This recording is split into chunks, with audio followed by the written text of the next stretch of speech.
বিক্রম এখানে নেই মানেটা কি? বিক্রম হায়দ্রাবাদে গেছে।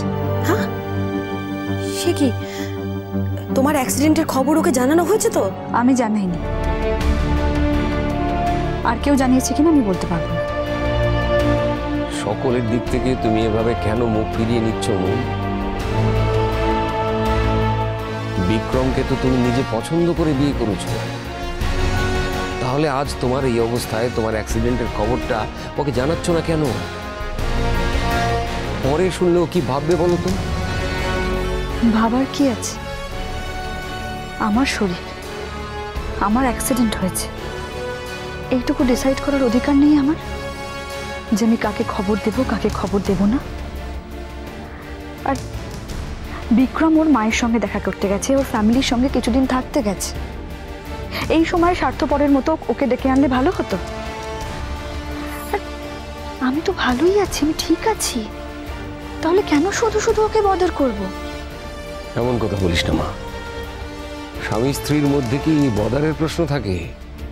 এই তো তোর মার সঙ্গে তো আমার কত বিষয়ে মতভেদ রয়েছে, তাই বলে আমাদের অসুখ বিসুখ করলে সে কথা কি আমরা কখনো মনে রেখেছি?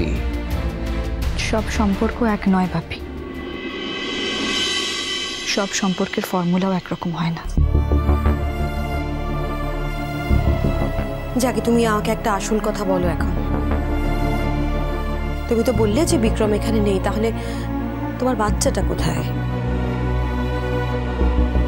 অ্যাটলিস্ট ওকে তো তুমি আমাদের কাছে পাঠাতে পারতে মন। হয়তো পাঠাতাম, কিন্তু বাহা নিজে এসে সব দায়িত্ব নিতে চাইল, তাই আমি আর না করিনি।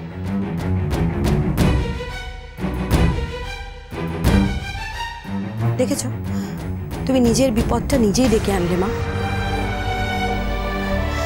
তোমার তোমার বাবা মা পর হলো আর আপন হলো ওই বাহা। এবার যদি ও তো বাচ্চাটাকে মেরে ফেলে, তাহলে তুই নিজেকে কি বলে সান্ত্বনা দিবি বলতো? মা প্লিজ। অনু, এত জঘন্য কথা তোমার মুখে আসে কি করে?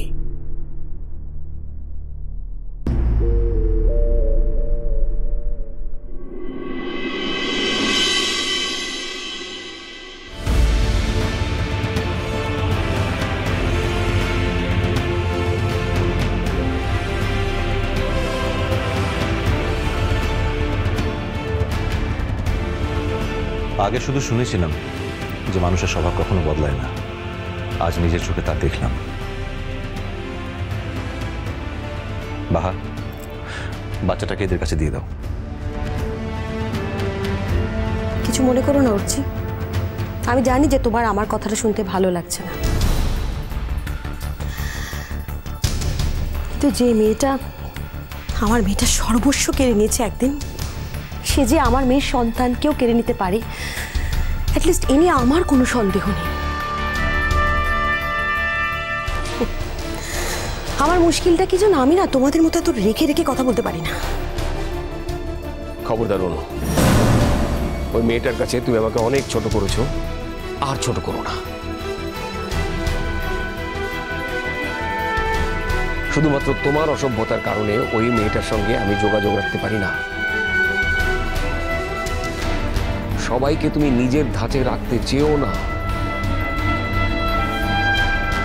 দিদিমণির মা, মু তোর মেয়াটোকে মোর দিদিটো বলেই ভেবেটোছিলাম, আর তাই যখন দিদিমণির অ্যাক্সিডেন্টও হয়েছে, মু সকলের আগুতে তার বাচ্চাটার খোঁজ নিতে চেয়েছিলাম।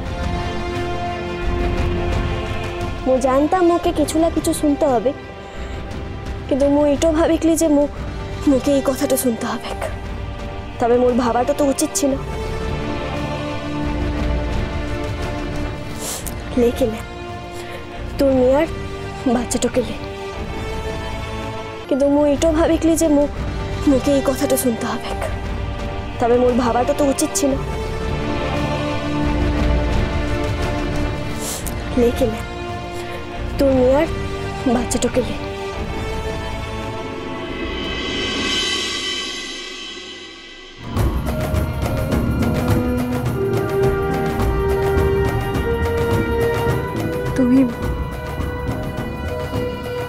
তুমি প্লিজ কিছু মনে করো না বাহা।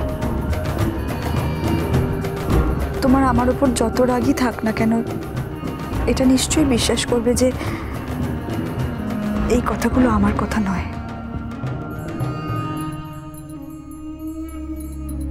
মোর তোর পরতে কোনোদিনের রাগ তো ছিল ক্লারে দিদিমন, আর আজও নাই। তবে এটো ঠিক মু আর আজকের পর থেকে আগ বাড়াইন কোনো কামটো করতে যাবো ক্লা। এই শিক্ষা তোমার অনেক আগেই হওয়া উচিত ছিল বাহা। এবারে শিক্ষা হলো তো। বাহা, আমার সমস্ত অসহায়তাকে তুই ক্ষমা করে দে মা।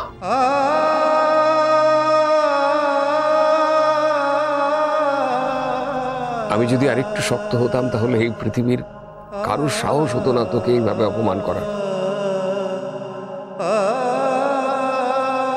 সব দোষ আমারই রে মা। আমি শক্ত হাতে আমার সংসারের হালটা ধরতে পারিনি, তাই ও আমার সামনে তোকে এইভাবে অপমান করার সাহস পায়।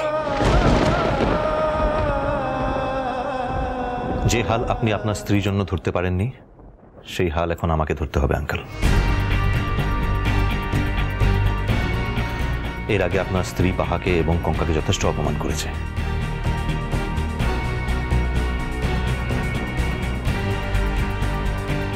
তখন যতটা প্রতিবাদ আমার করা উচিত ছিল তখন হয়তো করতে পারিনি, মুনের মুখের দিকে তাকিয়ে। কিন্তু এখন আর নয়। এখন মুনের মুখের দিকে তাকিয়েও আপনাদের মাফ করতে পারলাম না।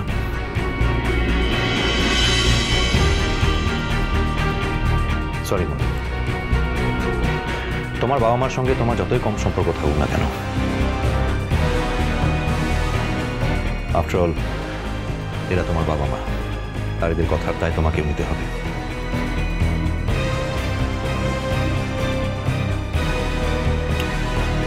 এরপর তোমার আবার আমার সঙ্গে তখনই দেখা হবে যখন তোমার পরিবার আমার স্ত্রীকে উপযুক্ত সম্মান দিতে পারবে।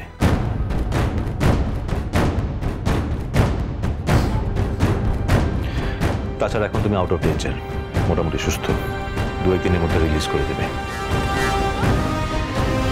চলি, বাই। অর্চি নয়, এবার থেকে বাহাকে ডাকবে, বাহার কাছে ক্ষমা চাওয়ার জন্য ডাকবে।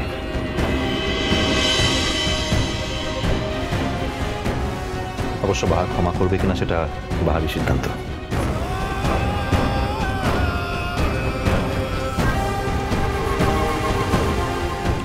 দাঁড়িয়ে রইলে যে, চলো।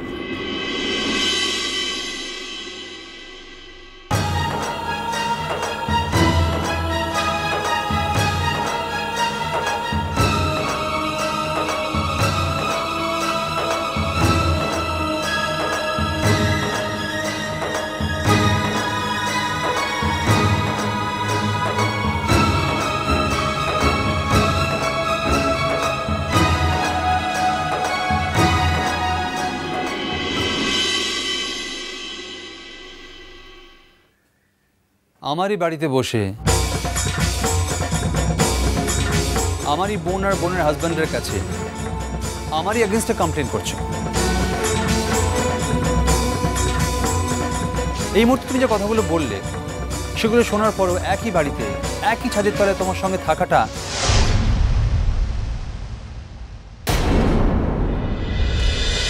মিষ্টি কুটুম মিষ্টি কুটুম মিষ্টি কুটুম।